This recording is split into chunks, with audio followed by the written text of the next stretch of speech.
Beyond the golden halls and dragon thrones, life in the Forbidden City meant silence, service, and secret. This episode reveals what truly unfolded behind the palace walls, from the lives of eunuchs and maids to whispers of rituals and survival in China's most secretive core. Welcome. Tonight, we drift beyond the walls. Not just any walls, but the towering red walls of the Forbidden City. Behind them lies a world of silence.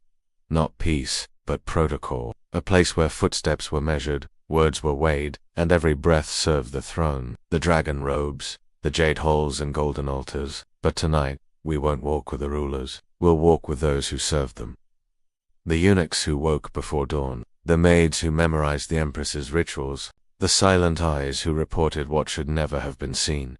Their names are mostly forgotten, but they were everywhere. They lit the lamps. They poured the tea. They vanished into doorways as the emperor passed. And while they lived in shadows, they heard everything. Let the world grow quiet now. Let the noise of the present slip away, and imagine waking beneath the red eaves of the Forbidden City. As a servant on your first day of silence.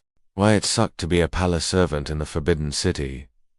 The first bell rings while the city is still asleep, but you are already awake, not by choice, but because your sleep is light, and your duty is not your own. You rise from a narrow mat. The room is small, windowless, shared. You do not speak. No one does. You wash your face with water from a basin that smells faintly of stone. You dress in your servant's robe, loose beige, with sleeves kept short so you don't drag them. Then you wait. You are one of thousands who live inside the Forbidden City but are rarely seen.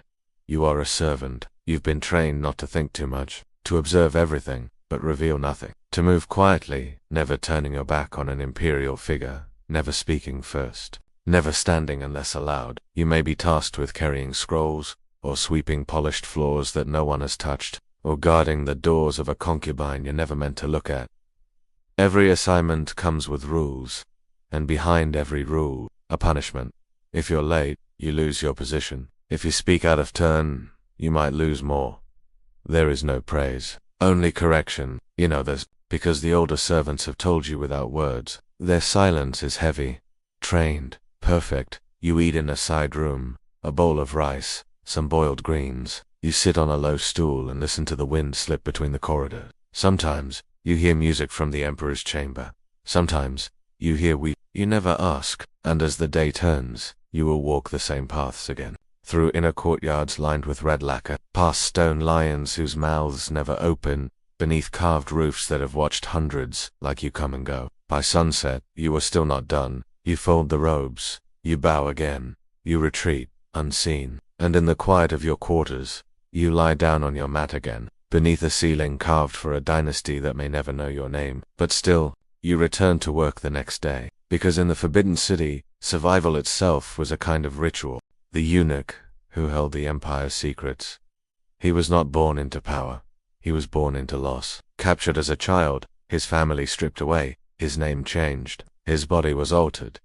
A requirement for his new life in the palace. But from that silence, he rose. His name would become Zheng He. As a eunuch in the Ming court, he was expected to serve, to remain in the background. But he caught the attention of the Yongle emperor, and everything changed. He was trusted with messages, then with negotiations, then with ships. Massive ships. More than 300 of them, crewed by over 27,000 men. Zheng He, a man trained to bow, was now commanding voyages that would reach the coast of Africa, the Arabian Peninsula, and the heart of Southeast Asia. He carried silk, porcelain, and imperial letters, and he returned with giraffes, jewels, and tribute. But despite the power, he remained outside the story. He was never called admiral by title. He was never offered the praise of scholars. He was always a eunuch. When the emperor died, his legacy dimmed. New rulers saw his journeys as extravagant, wasteful, un-Chinese. His fleet was docked, his records hidden, and history moved on without his voice. But on a quiet tombstone, deep in the south of China, his name remains. Zheng He, a shadow who once commanded oceans, whispered corridors, secret messages, and silent wars. Not all battles involve armies. Some take place in hallways, with eyes instead of blades. Within the Forbidden City, every servant watched, and some reported. The eunuchs were trusted with everything. Keys, scrolls, access to the emperor's private chambers. They knew who entered and left. They overheard what others dared not speak aloud. Over time, a second power began to grow. Not official, not recorded, a network of whispers. Some eunuchs became informants. Some kept ledgers, names of those who insulted the emperor or failed to bow deeply enough. Concubines, jealous of one another, paid servants to deliver letters, sometimes to bring poisons. Scholars watched their words carefully. Could be misread. One footnote, one phrase that echoed disloyalty was enough to vanish. The emperor rarely walked alone, but even he was watched. Some eunuchs betrayed their posts. Others remained fiercely loyal, but the line between servant and manipulator was always blurred, and yet none of it was written in official records. It lived in glances, in coded gestures, in what was not said. So, while the emperor sat beneath golden dragons, those who passed silently behind him may have held more truth than all the ministers combined. The other side of the red walls.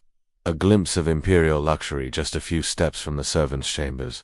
A different world unfolded. The emperor's day began with music, a procession of robes, bowing, nobles, and long tables of porcelain dishes prepared at sunrise. A single meal might include 30 separate plates, bird's nest soup, lotus seeds in honey, braised duck and plum wine. Each dish tasted briefly, then removed. The empress moved through her apartments accompanied by maids in matching silk. Every gesture was measured, her mirror held by a servant, her slippers warmed on stone tiles. Outside, the halls echoed with ritual, the changing of the guards, the lighting of lanterns. The calligraphy scrolls rotated weekly to reflect the emperor's mood. Silence was part of the design. Walls were thick, steps muffled. Nothing moved without permission, and all around this gilded quiet the servants, invisible, yet everywhere, folding linens, tending to incense, memorizing the faces of those they were never allowed to address. The contrast was constant.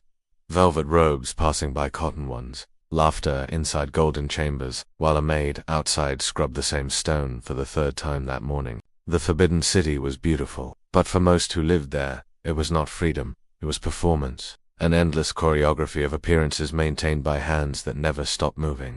The ones who watched the empire breathe. When we think of dynasties, we picture emperors, thrones, seals pressed into wax. But empires breathed because of those who are not remembered. The man who lit the lantern, the woman who swept the courtyard before sunrise, the eunuch who opened a door but never entered the room. In the Forbidden City, you could be surrounded by gold and still live a life of dust and quiet obedience. But even silence leaves a mark, a faded footprint in the stone, a fingerprint on the lacquered wood, a robe left folded, precisely beside a bowl that no longer holds tea. So tonight, as the lamps dim and the city sleeps, remember those who served without name, without record, but with perfect precision. Because sometimes, the most powerful stories are the ones no one was allowed to tell.